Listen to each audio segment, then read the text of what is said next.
J'ai écrit Le chien d'un immortel suivi par le chef de Dieu en 2012, avec comme fantasme littéraire celui d'un journal de la fin du monde, puisque cette année-là était annoncée pour être la dernière. Il était stimulant pour moi d'écrire un texte sur une notion que j'aime bien, celle du livre impossible à lire. Non pas impossible à cause de ce qui est écrit, mais en raison du contexte. La fin du monde ayant eu lieu, personne ne pourrait lire ce texte. La fin du monde n'ayant pas eu lieu, j'ai renoncé à ce titre, Journal de la fin du monde, lors de sa publication. Depuis des années, j'avais envie de tenir un journal, mais je ne m'y étais jamais tenu.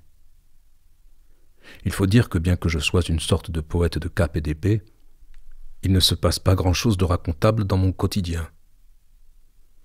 Et du coup, je me suis dit que c'était peut-être là ma dernière occasion, et que j'allais donc risquer l'expérience sur un semestre en attendant l'hypothétique fin programmée, et sans le souci d'être lu, ce qui explique peut-être maintenant qu'il est donné au public certaines incongruités.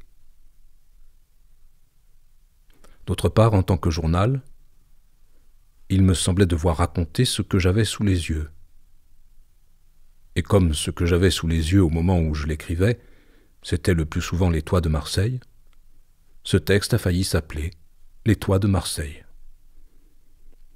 Et de fait, bien des éléments de ce paysage et des événements qui s'y déroulèrent furent intégrés à la narration.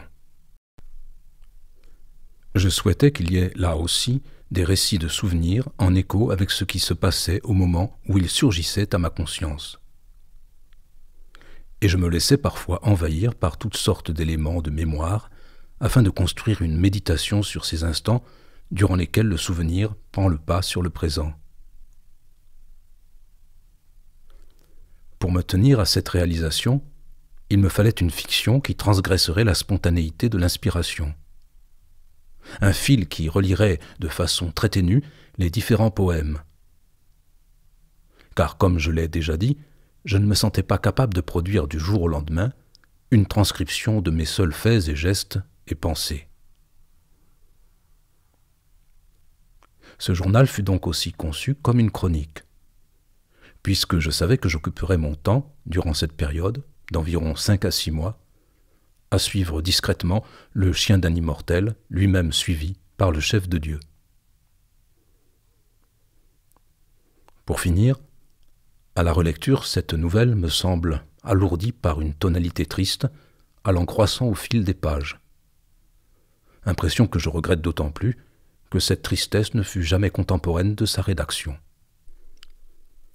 Malgré cela, j'espère que la lecture de ces quelques pages vous aidera à définir dans vos rapports avec les autres le point au-delà duquel leur innocence est un obstacle à leur innocuité.